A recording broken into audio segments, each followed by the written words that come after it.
Hello friends, my name is Dante, and today, I tried beating Resident Evil 5 without upgrading. Basically, this means the store is off limits, so you could also look at it as a no money challenge. Can it be done? Will the AI continue to blow past my expectations? And will Nipples Chris ever be able to steal Wesker's girl? Only time will tell. So to start off today's journey, I chose the hardest difficulty I could, sold off all my materialistic goods, and started a true path to peace. But something about this town was off. I had the strangest feeling that these gentlemen didn't like the way I used my walk. I was starting to get a bit uncomfortable, so I knew it was time to get into my business attire. Oh yeah! Mr. Big Nose thought we were complete freaks, but that didn't matter, because I felt cool as fuck. As we made our way to the first enemy, I started to notice something. There was absolutely nothing to pick up. But I thought, nah man, it must be my imagination. Surely more ammo will spawn down the road, right? Wrong! After taking out Deep Throat Harry in the worst way possible, we continued on to the first boss area and still found nothing to use. Let me stop this challenge right here. Hell no. The whole point of this challenge is to pick up items along the way so that I won't need to use the store. Meanwhile, professional difficulty seems like it wants you to only use weapons from the store. And with Sheva constantly throwing the challenge because of her trash AI, I say no. Switching down to veteran, I immediately noticed a clear difference. So beep boop bop, first boss fight. Mr. Big Nose was about to get yeeted to the underworld and all we could do was watch. But because my nipples were so big, the guy with the microphone immediately saw me. He was clearly pissed off that I was stealing his style and apparently gave me the death penalty. I did all the work while Sheva just sat back and watched like usual. The tension was building and Chris's nipples were getting harder by the minute. These men were absolutely ruthless, but they were no match for my patented Nike strat. After running away like a little bitch for 10 minutes or so, it was over. Help! Somebody help me!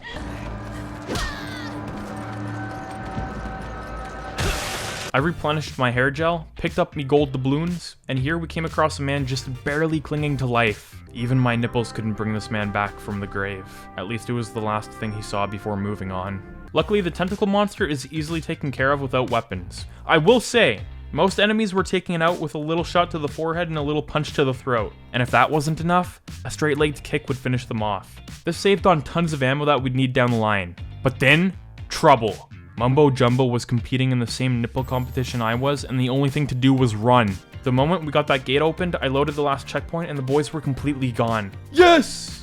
Ammo and morale were at an all-time low, and I was starting to get nervous. You see, getting through this game with a stun rod is easy peasy. The power to give people seizures at the press of a button is an incredible power, and it's one that works on all enemies. But my puny knife?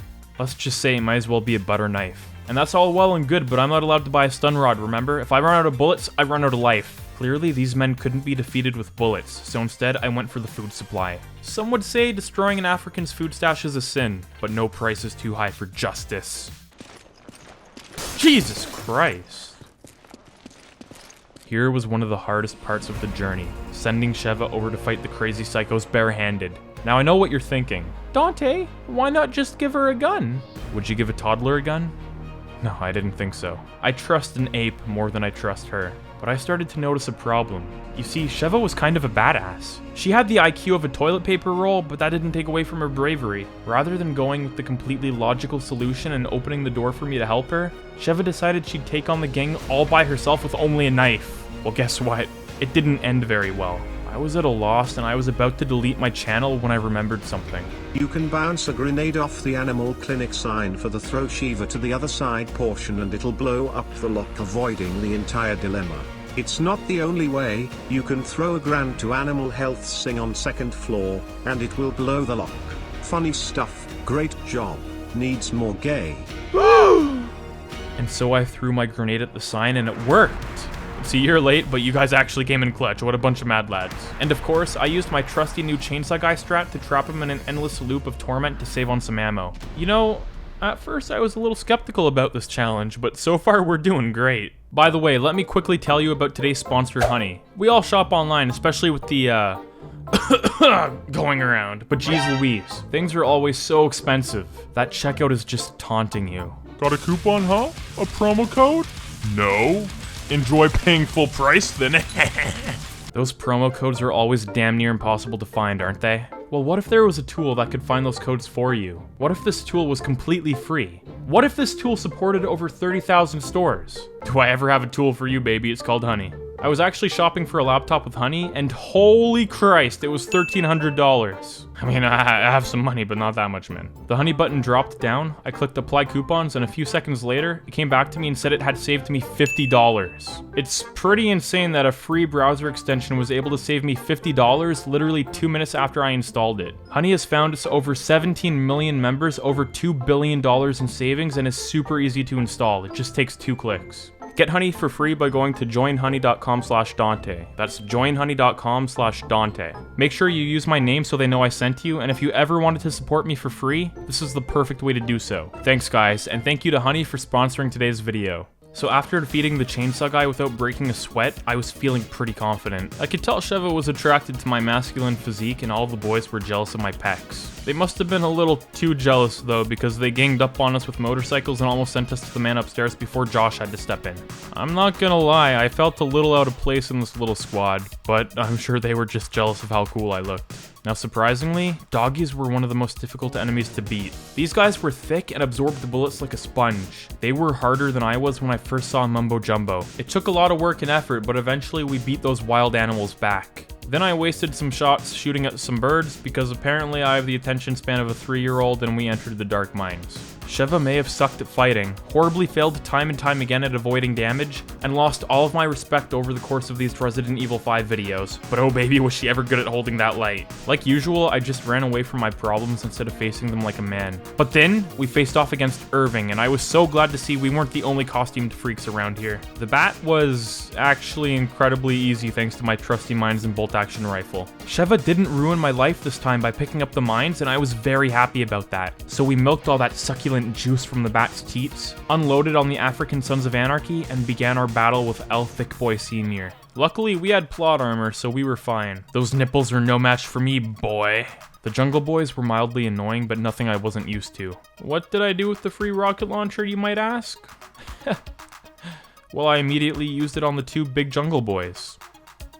Yeah, I'm really not smart. I ooga-booga'd my way through the jungle, and then oh my god, more chainsaw guys. Sheva was more evolved though. After doing so many challenges with her, she was beginning to understand that she was the weak link in the chain. That she was that one frigging grocery cart wheel everyone hates, okay?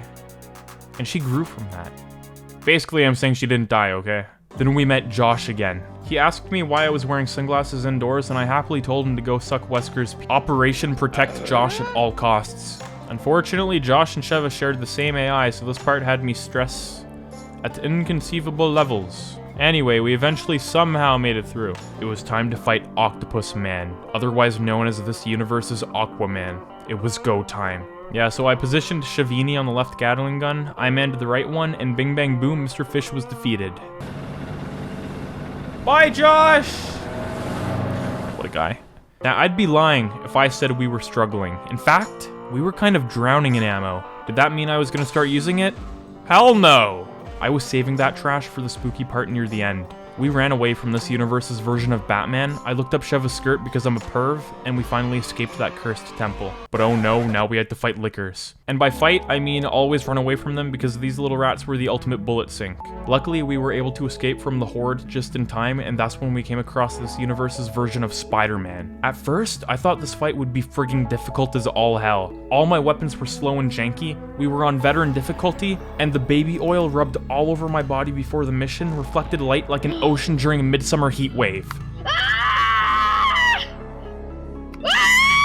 But anyway, nah, this guy was as easy as ever. Really, I saw no difference in fighting this guy as a level 1 noob instead of a level 100 boss. Methinks the upgrade store is a bunch of BS. This brought us to this universe's version of Vietnam. Don't let your grandparents play this game because they'll all surely have terrifying flashbacks. I felt like a goddamn badass who was completely unstoppable. Head explosion after head explosion, and my ego was going to ungodly levels. That is, until we were reintroduced to our liquor friends.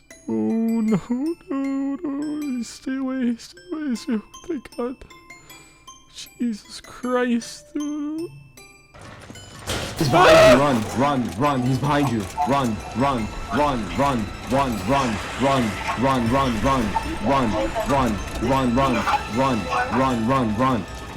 And then my worst nightmare, Ouroboros. Sheva is good at 2 things. holding the light and using the flamethrower. I mean, do I really need to mention this little fiasco, huh?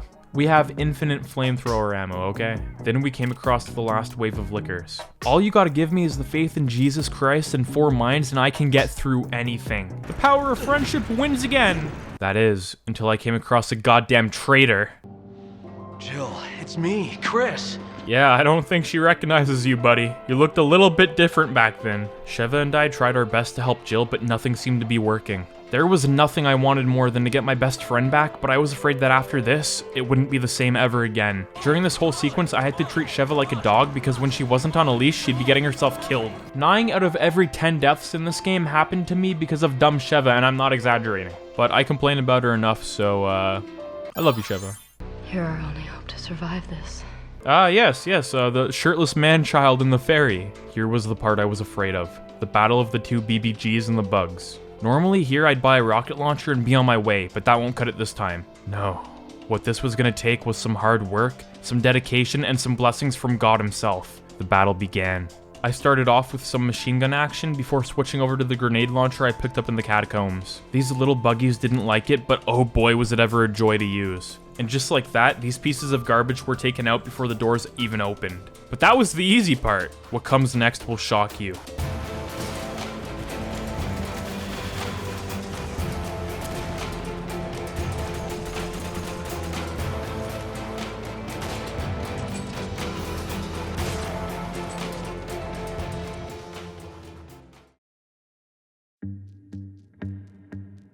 Wesker. Right when I thought he couldn't get any more unpredictable, he used my greatest strength against me. Luckily, his shades didn't allow him to see in the dark, and this was great news for me. But Dante, how come you can see and he can't?